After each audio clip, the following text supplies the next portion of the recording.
ఎవరు ఎవరికి తోడవుతారో, ఎప్పుడెందుకు విడిపోతారో,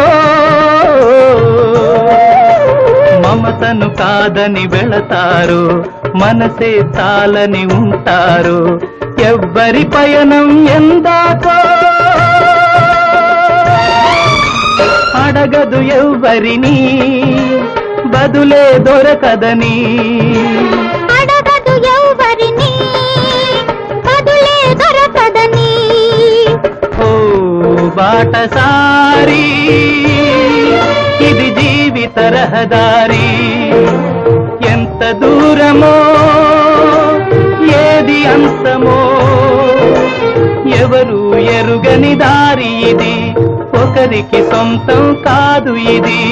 ఓ బాటసారి, ఇది జీవిత